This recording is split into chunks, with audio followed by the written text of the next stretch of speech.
Hey, it is that time again, time to talk about the upcoming month's books that I am personally excited about, because as usual, I can only speak for myself. It is a big month in March. There are lots of things that I am very excited about.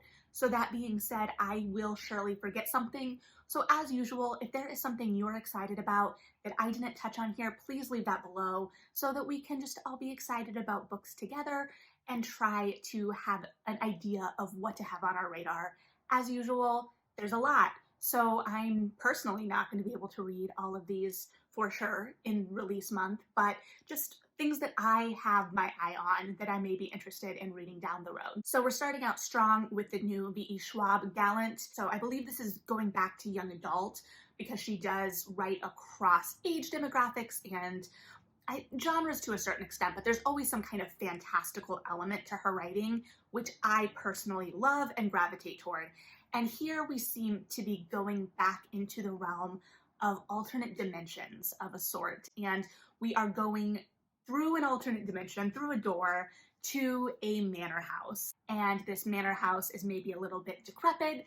It is filled with secrets. And I saw in the blurb the word ghouls. So I am very much intrigued. It's just been a second since we got a V. Schwab, Victoria Schwab release, and I'm very excited. We were being spoiled there for a long time, so I want to make it clear that I in no way expected her to be able to keep up the pace she was publishing at there for a couple years, but I'm excited to get a new world from her, and moving in between different worlds is obviously a strength for her in her writing, I would argue. We obviously see it in the Darker Shade of Magic trilogy. I would argue that Addie LaRue has a lot of those same kind of thematic ideas. So I'm really, really intrigued to see what she is going to do with this. And then we have another highly anticipated YA fantasy, as usual, at least for me, 1,000 Steps into Night by Tracy Chee. Tracy Chee wrote the Reader trilogy, which I admittedly need to finish. I have very specific memories of like where I was reading the Reader. I was reading it on the Riverwalk on a beautiful day, and I remember loving it, and then I didn't get to the sequels in time, so I need to go back, reread that, and read the whole thing, but it has tons of critical acclaim. I remember really loving that first book, and based on the blurb, this feels like a more traditional fantasy even, in a way that I'm very, very excited about. It involves a world, according to the blurb, where humans and monsters and gods all live together, and our protagonist is cursed and is turning into a demon with a deadly touch. And she has to go on a quest to attempt to reverse this curse and encounters lots of characters along the way. So I'm very excited about this. It feels like it's going to have a really lush world, interesting characters, and there is wording in the blurb that really makes me think there's going to be some like trickster elements to some of these characters, some banter, some changing of allegiances. I think it's just going to be very fast-paced in terms of its shifting allegiances and motivations, and I think she has shown a real skill with twists and turns, and I'm very, very excited to see what this is, especially because the blurb, whoever wrote the blurb did a great job. A lot of the language, like feral gods, is very evocative, and it makes me want to dive in right away. And so those two titles are both March 1st. And then we move on to March 8th, and we have a new middle grade by Kelly Barnhill, The Ogres and the Orphans. This is, I think, the first middle grade she has released since The Girl Who Drank the Moon. If you haven't read The Girl Who Drank the Moon, please, please read that book. That book is lyrical and gorgeous and so insightful. I got an arc of The Girl Who Drank the Moon kind of on a whim at BEA that year, and it was one of the most magical books I read that year, period. Me and my friends, when I was a bookseller, loved that book, loved selling that book, and I think it distills a lot of ideas about the world in a way that's really insightful and mature and magical for middle grade readers. And I saw her speak a couple of years ago in Chicago around the release of her adult fiction short story collection, and she had a really, really intriguing way of talking about literature for middle grade audiences, young adult audiences, and adult audiences, and kind of the worldview of readers at each moment. And I remember writing it down in my phone, and I have not been able to find that note since. I've tried to go back to it many times, but it was something along the lines of when you're a middle grade reader, you're kind of discovering the world. So there's that sense of awe and discovery of the world around you and the world being bigger than you were aware of. And then in young adult, you're finding your place in the world and you're seeing how, or hoping or dreaming of being able to make a tangible change.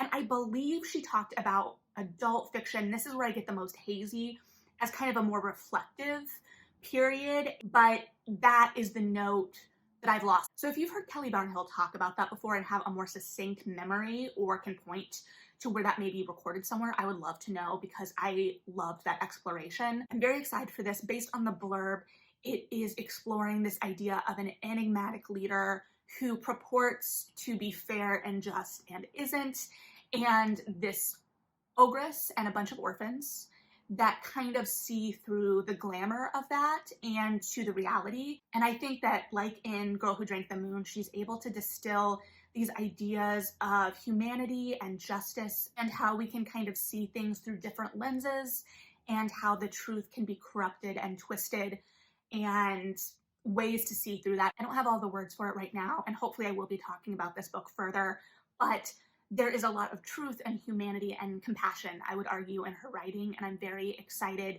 to see what she does with this because based on that blurb, it seems like it's going to be trying to kind of unpack the moment we are coming from for younger readers, and I think that's important because, you know, everyone's been living through it. So yeah, we'll see what we get there. And then we are getting a Three Musketeers retelling, One for All by Lily Lainoff, and it has a disabled protagonist, and so it follows a young woman whose family wants her to marry and become settled, but she wants to be a fighter, a musketeer like her father. She's shipped off to boarding school and discovers that there is more to the boarding school than meets the eye, becomes a fighter, and then becomes aware of an assassination plot.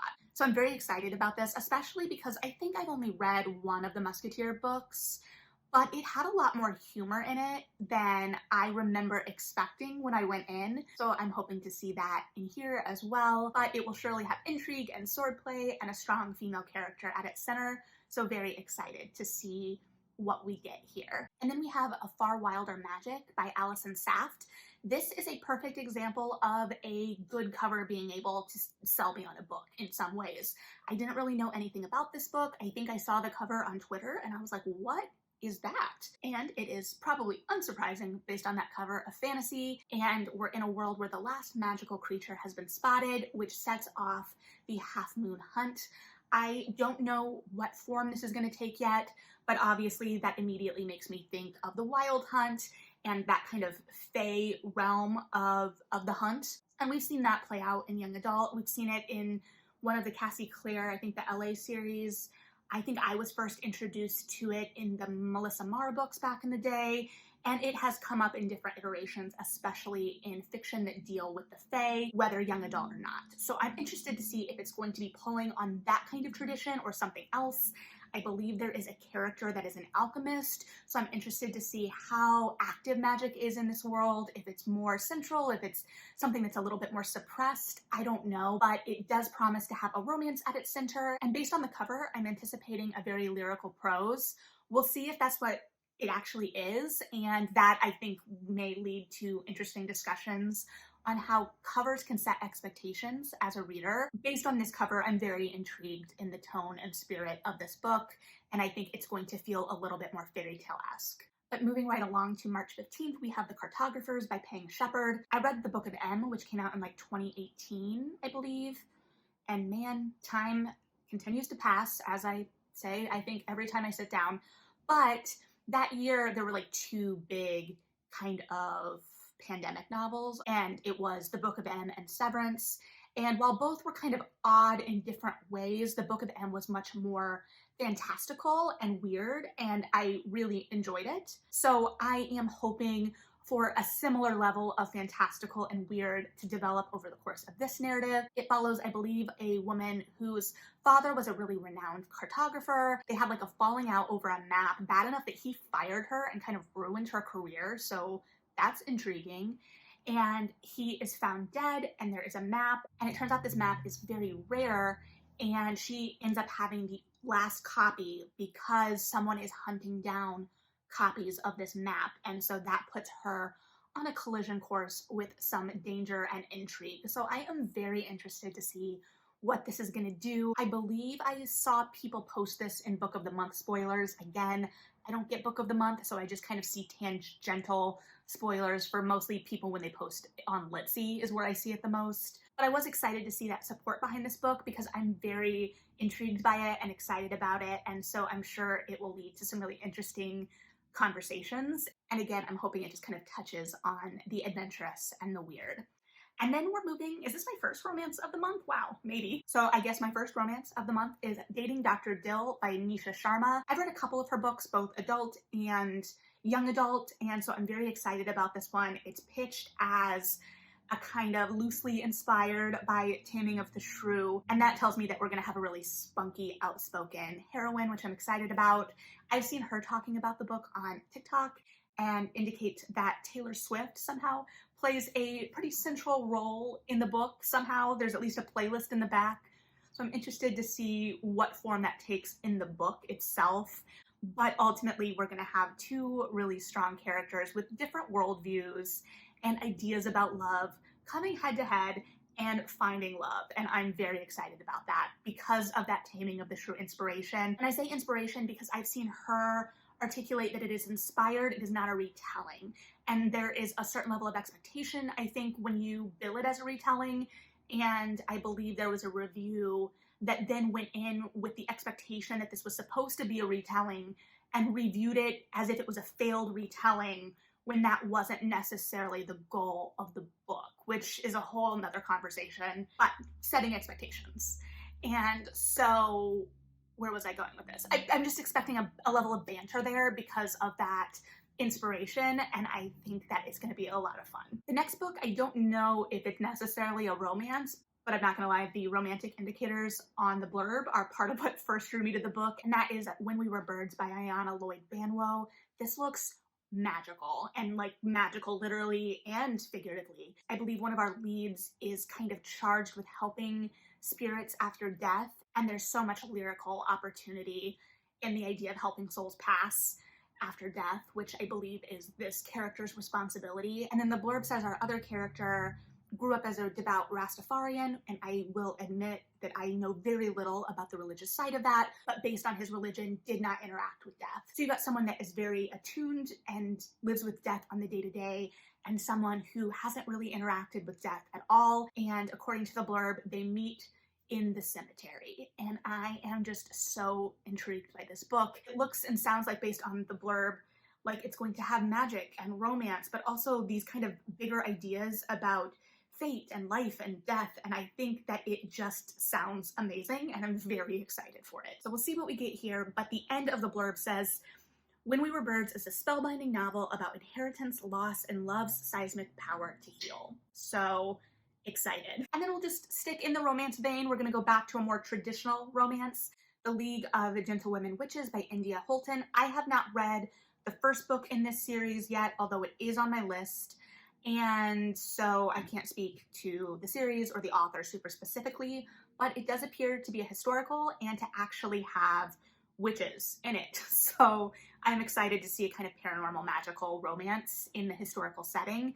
And I'm sure it will have a kind of feminist angle to it in some way as well. Although maybe that's just because I literally just finished reading the Once and Future Witches, so who knows. But also I believe the lead man romantic love interest is a pirate. And pirates I found either go really well or just don't work at all for me. But I'm always willing to try. Okay, that's an extreme. I'm not always willing to try everything because I only have so much time, but you know what I mean. So I'll be interested to see that, although I really should read the first one first, so who knows. I'll work through all of that complicated mental math on my own later. And then is a, I believe, debut called A Novel Obsession by Caitlin Barisk. I admittedly don't know much about this one. The cover is very intriguing. It does appear to be a book about writers, and I'm still kind of on the fence on that. I had mentioned before that I come from a theater background and a background within the literary side of theater, and I was getting over plays about theater people, right? And so I'm kind of in the spot right now where I'm like, am I over books about writers? And I don't think I am all the time, and I am intrigued by this one because it seems like it's playing with that idea of what are you writing about? What is your life experience? So this protagonist wants to write her first novel, but doesn't feel like she has any life experience or anything to write about, meets this guy, thinks she's going to be able to write about love, and then like becomes obsessed with his ex-girlfriend. So I'm not really sure what to expect there. Like in terms of tone, is it going to be funny or is it going to be slightly unhinged? Maybe both, but we'll see. I'll be interested to see reviews on this one for sure. And then the next book I'm excited about, I actually won from a Goodreads giveaway and I just haven't read it yet, and that is Vagabonds by Eligosha Osandi. I am very excited about this. It seems to be a series of interconnected short stories set in Lagos. And then when I was like flipping through this when I first got it, because even though I decided to wait a second, I was still very intrigued by it. It looks like it's gonna be a little weird, and I'm very excited. And weird in the sense that there's gonna be some element of the not day-to-day normal. I'm not exactly sure if the city is gonna be sentient in this, but the back of the book, the blurb, I guess, just kind of talk about spirits, leads me to believe that maybe these intertwined stories are gonna come together at the end in some way. I don't know, it looks really good and I'm very excited. So we'll hopefully have more to report on this one soon. And then the last book for the 15th, it's a good day, the 15th, is Right Where I Left You by Julian Winters. This is a young adult contemporary romance to what I've seen, but it looks like it's nerdy best friends to romantic leads, romantic interests, and I'm very excited about it. The cover just looks really sweet, and I believe it's taking place in kind of that time after high school, between high school and college. So it's also about, I would anticipate, navigating that transition and moving from what you've known to a whole new existence world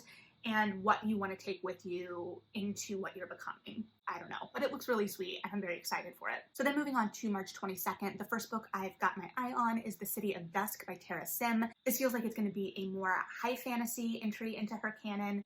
From what I've seen, it involves a world where there are 4 kingdoms that have kind of 4 separate powers, and the heirs of these 4 kingdoms are coming together to form an alliance to prevent a war outside of the bounds of the wishes of their kingdoms themselves. So I mean, it's a blurb, but I get kind of a sense of an underground feel to the way it's written. And maybe it's because the blurb talks about like the gods pulling their favor, and so there's some unease, upset to this world. There's going to be a starkness, I would anticipate, but then we have an ensemble cast with different powers, and I would assume different allegiances and goals that are kind of bringing them to the same table, which I am very excited about. And then we're going to stay in the realm of that high fantasy with The Bone Orchard by Sarah A. Mueller.